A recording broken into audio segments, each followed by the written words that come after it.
আমরা এই মুহূর্তে দাঁড়িয়ে আছি মনপুরার সেই ক্যাফরা বাগানে, বিখ্যাত ক্যাফরা বাগান। আসলে যেটা চিন্তা করে আসছিলাম যে হয়তো হরিণ নিজ চোখে দেখবো, কিন্তু হরিণ দেখা তো যাচ্ছে না, কিন্তু কিছু ছাগল দেখা যাচ্ছে। ক্যাফরা বাগানে কিছু ছাগল দেখা যাচ্ছে, ওই যে বসে আছে। মোটামুটি এই সাইডে বেড়ার পাল দেখা যাচ্ছে, ওখানে দেখা যাচ্ছে। আরে বাবা রে বাবা, এগুলো তো শক্ত মনে হয়। তো এই যে এখানে এখন উপভোগ করতেছিলাম যে ক্যাফরা বাগানের সেই দৃশ্যগুলা, যেটা আমরা এখানে একটু দেখি। এখন তো আর কোনো কিছু নাই, আছে জংলায়। এখন আসলে সময়ের সাথে সাথে সব বিলীন হয়ে গেছে। এখানে আগে নাকি হরিণ থাকতো, দেখা যেত, এখন আর কিছুই দেখা যাচ্ছে না। হয়তো আমরা যে ভাগ্য নিয়ে আসছি এটাও নাই আর কি। কিন্তু ছাগল আছে, ছাগল ভরপুর আছে, এখানে ছাগল দেখা যাচ্ছে। হ্যাঁ, ওখানে গরু, অন্য জায়গায় মহিষ, এগুলা আর কি বিভিন্ন জায়গায় ঘুরতে ফিরতে দেখতেছিলাম। তো ওই হরিণের জায়গায় ছাগল, ছাগলের জায়গায় ভেড়া, ভেড়ার জায়গায় গরু দেখে আর কি উপলব্ধি করতেছি।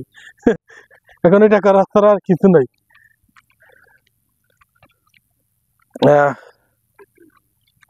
পুরো আসলেই গাছের আবার নাম্বার আছে। এই একটা জিনিস নতুন, যেটা হয়তো বিক্রি হয়ে গেছে। গাছের নাম্বার আছে, এই একটা নাম্বার হয়েছে 1938। এই একটা গাছের নাম্বার 338। প্রত্যেকটা গাছেরই নাম্বার দেওয়া হয়েছে, মনে হয় বিক্রি শেষ। কারণ যেহেতু নদী নদী নদী এখানে চলে আসবে, সরকারি। হ্যাঁ, এই আর কি।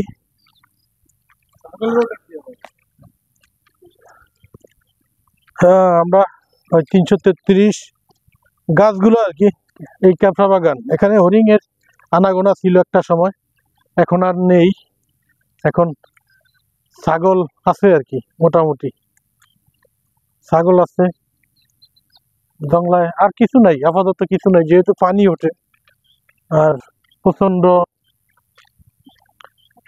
হ্যাঁ, আর এটার ভিতরে তো হাঁটাও সম্ভব না, খালি পাই তো নাই। মানে যেই স্লিপার নিয়ে আসছি, এই স্লিপার নিয়েও হাঁটা সম্ভব না, যে অবস্থা।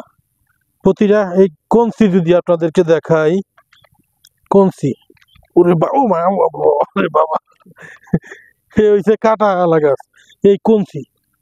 আল্লাহ, নদ গাছ। আর এই যে একটা গাছ, এটা এটা নদ গাছ, হাজা কাটা। কিন্তু একটু লাগছে, পুরা অবস্থা খারাপ। তো এই আর কি উপলব্ধি করতেছিলাম মনপুরাতে এসে আর কি, এই ক্যাফরা বাগান, আর আপনাদের সাথে শেয়ার করলাম ভিডিওটার মাধ্যমে। তো সবাই ভালো থাকেন, সুস্থ থাকেন, সবার সুস্থতা কামনা করি। আজকের মতো এই ভিডিও থেকে চলে গেলাম। দেখা হবে, কথা হবে নেক্সট কোনো জায়গাতে। যেহেতু ভোলার জেলার ভিতরে এবারকার পুরো মিশনটা ভোলা জেলার ভিতরে, আমার এই ভোলা জেলায় আমি ঘুরি, ঢাকা ঢুকা এবারকার সব জায়গায় বাদ ক্যান্সেল। তো আপনাদের সাথে নেক্সট ভিডিওতে ইনশাল্লাহ দেখা হবে। আল্লাহ হাফেজ।